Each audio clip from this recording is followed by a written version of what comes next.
Hello everyone, welcome to Advanced Knowledge System and a warm welcome to AKS IAS Academy, which is one of the premier institutions in India, and it offers examination coaching for UPSC CSC, State Public Service Commission, SSC Combined Graduate Level and CLAT examinations.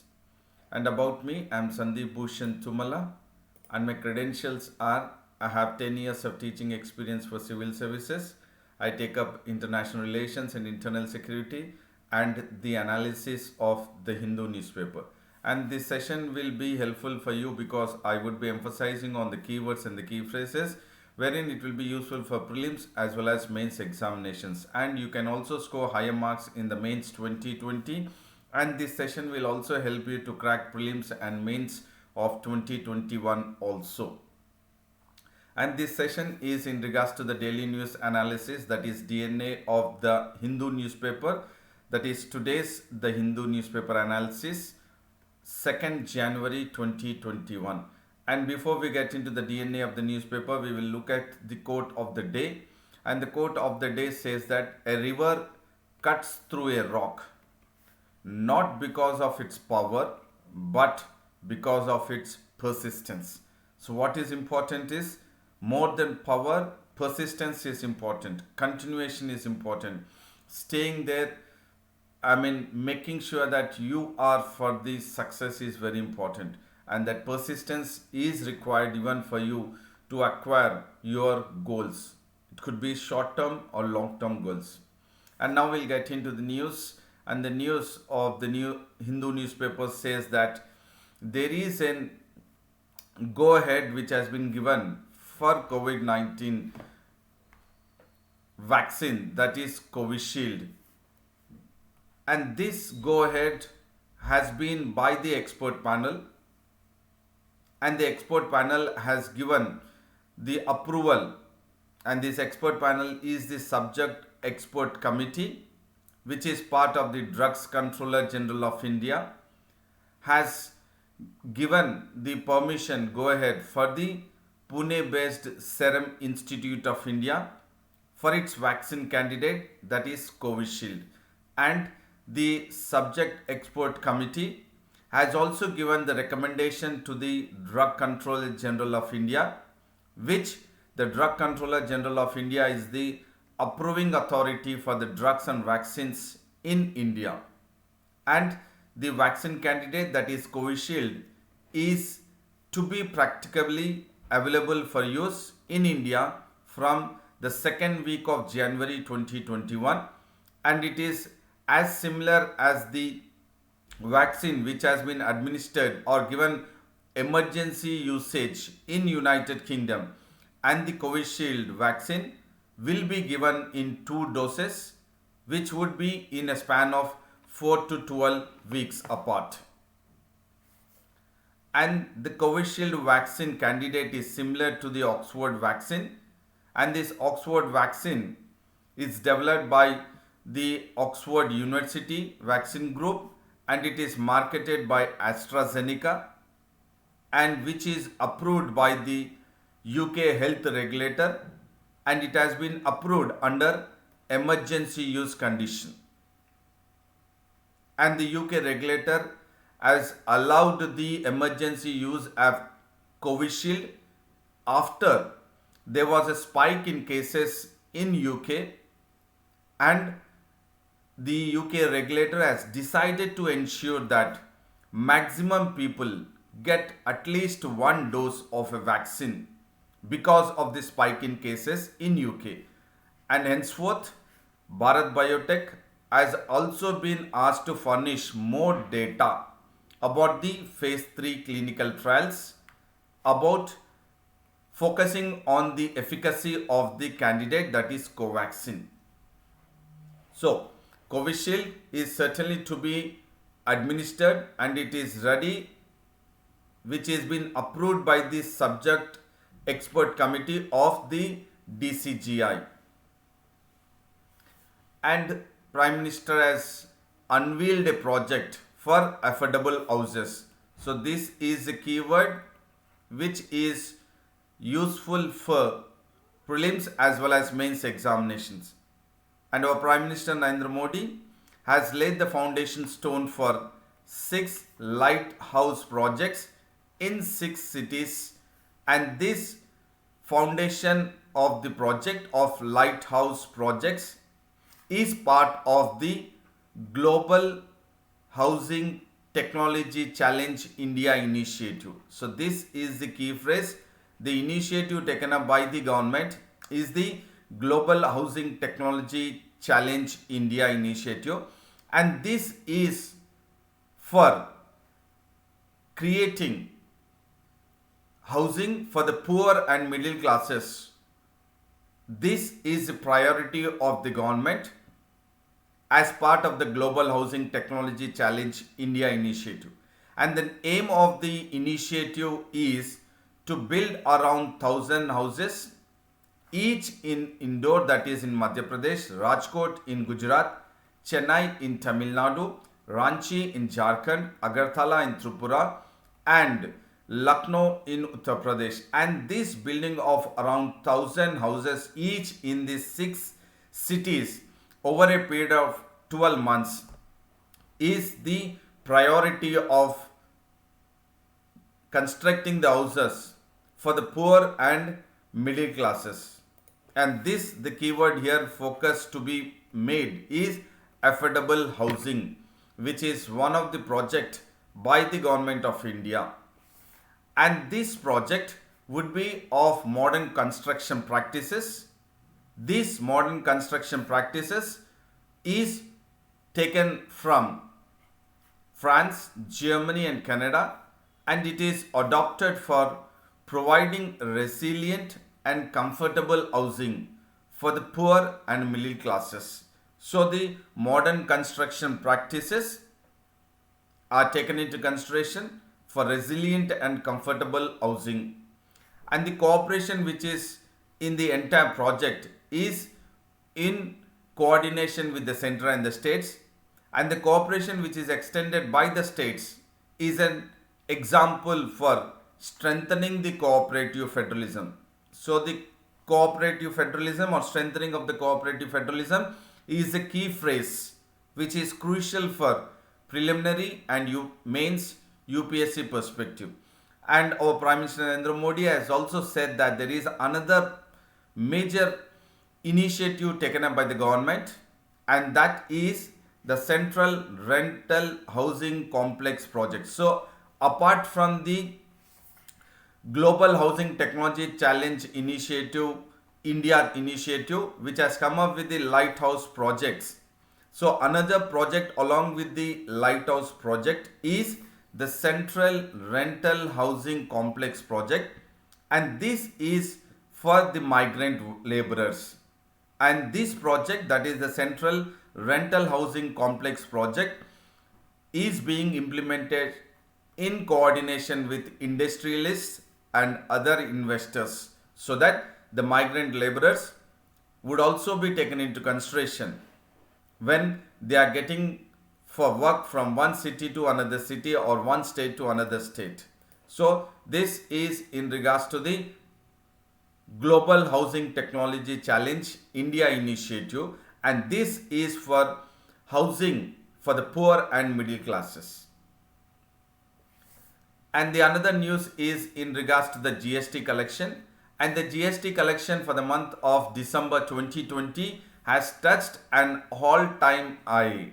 So the gross revenues of the GST has hit a record for the month of December 2020 with a collection of 1,15,174 crore, and this collection, the gross revenue of the GST, is 12% higher than a year ago, that is comparing it with the December 2019, and it is 9.7 greater than the previous month's inflow, that is comparing it with the November 2020, it is 9.7%, and comparing it with the December 2019, the collection of 1,15,174 crore of gross revenues for the GST is 12% higher than the December 2019 GST collection. And till now, that is the recent GST gross revenue collection is the highest monthly GST collection which has been recorded since April 2019, and it was in April 2019 wherein the GST collection was 1.14 lakh crore, and if we consider now in the December 2020 month, the gross revenue for the goods and services tax has touched 1,15,174. So the previous highest record gross revenue collection of GST was in the month of April 2019 with a collection of 1.14 lakh crore, and December 2020 marks the fourth month in a row that the GST collections have grown year on year after the country has experienced, or we have witnessed, the COVID-19 and impact of the national lockdown. And the 12% year on year growth recorded in December 2020 was the highest in 21 months, that is last almost close to 2 years since it has been implemented since 2017. This is the highest one, and the states which have been the highest percentage of GST revenues, the first one is Odisha, followed by Rajasthan with 16%, Andhra Pradesh with 14% increase, Gujarat with 13%, and Jharkhand with 11%, West Bengal with 10%, Chhattisgarh also with 10%, and Tamil Nadu, Kerala, Karnataka and Uttar Pradesh are with 8% recorded the GST collection in the month of December 2020. So if you look at the lockdown time, that is April 2020, because of the COVID-19, it is almost just close to 10,000 crores. From there it has increased in the month of June, and we have seen a decline in the month of July and August, and from there we have seen an again surge in the month of September, October, but again a sudden decline in the month of November, but now the increase is in the month of December. And this gross revenue collection of GST in the month of December 2020 is the highest when we compare it with the last year, that is December 2019, and it is the highest with 12% year on year growth in 21 months. And the government of India has said that the highest monthly GST revenue is since the introduction of the indirect taxes, that is GST, in the year 2017, which it was introduced. And this is a reflection of India being a part of a rapid economic recovery, and India is certainly underway of the rapid economic recovery. And this increase of gross revenue of GST collection is attributed to the better compliance of the officials, that is in cracking down of malpractices and then weeding out the taxpayers who are evading the GST or the one who are using the fake bills to defraud the exchequers. So a better compliance is the keyword which has been taken into consideration and which has been strictly followed by the officials. That has added the gross revenue highest of 12% year on year, comparing it with the December 2019. So this is part of the Indian economy, and this is again the keyword here is as per the GST. So this can be probable, and you can add few short notes for the mains examination also. That is the gross revenue for the goods and services tax, which was implemented since 2017, and this one is the highest monthly GST kitty since the introduction of indirect tax, that is GST, in 2017. And the another news is that India is urging China to help the stranded sailors in the various ports in China. So India has urged China to provide urgent assistance to 39 crew members of the stranded cargo vessels. That is, there are two cargo vessels which have been stranded in China, and that is MV Jag Anand and MV Anastasia. And these two cargo vessels have been stranded, and there are 39 crew members who are in urgent assistance, and in turn India has urged China to provide assistance to these crew members.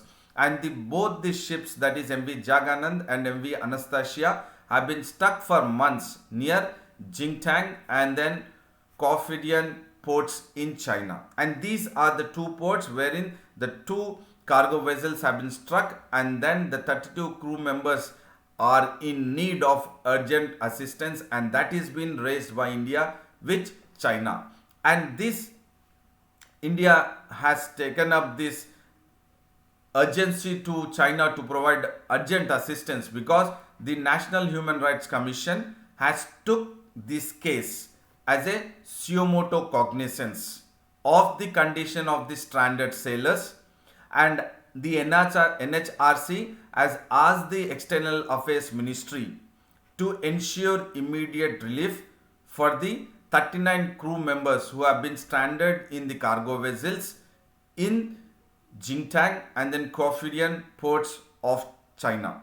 In turn, the ministry officials, that is External Affairs Ministry officials, have said that the men were increasingly in a difficult conditions, and the Chinese rules did not permit the crew members to change them to various cargo vessels because of the rules which the China has been following because of the COVID-19 pandemic. So here the NHRC has taken the suo motu cognizance of the urgent assistance to be provided to 39 crew members stranded in Jiangdang and then Corfidian ports of China. And Bhima Koregaon battle, this is a keyword. So this has to be looked at the historical perspective from UPSC, prelims as well as mains. And Union Minister of State for Social Justice and Empowerment, Ramdas Athwal, who is also the President of the Republican Party of India A, has said that the Battle of Bhima Koregaon is one of the last battles in 1818, and which is the Third Anglo-Maratha War. And this Third Anglo-Maratha War, later on, the Battle of Bhima Koregaon has culminated, or the result is Peshwa's defeat. Third Anglo-Maratha War, the culmination or the subsequent scenario is Peshwa's defeat, and he says that this should be included in the history textbooks. Who says this? It is the Union Minister of State for Social Justice and Empowerment wanted the Battle of Bhima Koregaon to be included in the history textbooks. And the Minister of State for Social Justice and Empowerment, who has visited the battle's victory obelisk or Ranstamba at Perni, which is at the Koregaon Bhima village. So this information is important for prelims UPSC perspective, that the battle's victory, the place exactly is at Perni near Koregaon Bhima village. And this victory memorial at the place Bhima Koregaon at Perni is dedicated to the Battle of January 1st, 1818. On January 1st, 1818, there was 500 soldiers of Mahar community who has fought alongside the English to defeat the superior army of Peshwa Bajirao II. So the Mahar community, consisting of 500 soldiers who had fought alongside English to defeat Peshwa Bajirao II in the Battle of Bhima Koregaon on January 1st, 1818. And it was only after Babasaheb Ambedkar's visit to the site on January 1st, 1927. So the battle has taken place on January 1st, 1818, but only after Babasaheb Ambedkar had visited the site on January 1st, 1927, and then later on it has revitalized the memory of the battle of Bhima Koregaon, wherein this battle was for the Dalit community, and then it has led to the commemoration in the form of victory pillar after the visit of Baba Saheb Ambedkar to the site, that is Perni, of Bhima Koregaon village on January 1st, 1927. And in spite, or rather than revitalizing the memory of the Battle of Koregaon for the Dalit community, this started creating the discourse of Dalit valor against Peshwai's oppression. And Prakash Ambedkar, who is the grandson of Dr. Baba Saheb Ambedkar, has said that January 1st was the day to get rid oneself of the burden of social bondage. So the keyword here is social bondage is being used by the grandson of Dr. Baba Saheb Ambedkar, that is Prakash Ambedkar, saying that January 1 was a day to get rid oneself of the burden of the social bondage, that is oppression from the superior army of Peshwais, that is defeating Peshwa Bajirao II. So now we are focused and we will recapitulate the DNA, and we have looked at this in regards to the expert panel giving the go ahead for Covishield that would happen in the second week of January 2021, and this is in regards to the health of the COVID-19 vaccine, that is Covishield candidate, and this is in regards to the welfare scheme, especially in regards to the affordable housing. And GST collection, this is part of the economy wherein GST collection is highest in December 2020, taking into consideration since its inception of implementation of indirect tax, that is GST, the gross revenue collection of GST has been the highest in December 20, and the earlier was in April 2019 with 1.14 lakh crore, and now in December it is 1.15 lakh crore. And this is in regards to the India urging China, and here it is National Human Rights Commission which has taken sumoto cognizance of the entire stranded or the urgency of the stranded sailors, that is 39 crew members in 2 vessels which are stranded in the ports in China. And this in regards to the historical perspective can be certainly taken from UPSC prelims and mains perspective, that is Bhima Koregaon battle on January 1st 1818 and the Ambedkar visit on January 1st 1927. So I hope this session was informative, knowledgeable, and also we are focused from mains and prelims, that is macro and micro level, and I would say a very big thank you to all and then good luck. Certainly do maintain consistency, stick to your schedule and take care of your physical health and mental health, and then do not forget to like the video, share the video and subscribe the AKS IAS English medium YouTube channel, and also have access to the website and then sign in to the Telegram link of AKS, that is Advanced Knowledge System. And I would see you again tomorrow with the daily news analysis. Till then, take care and then thank you very much.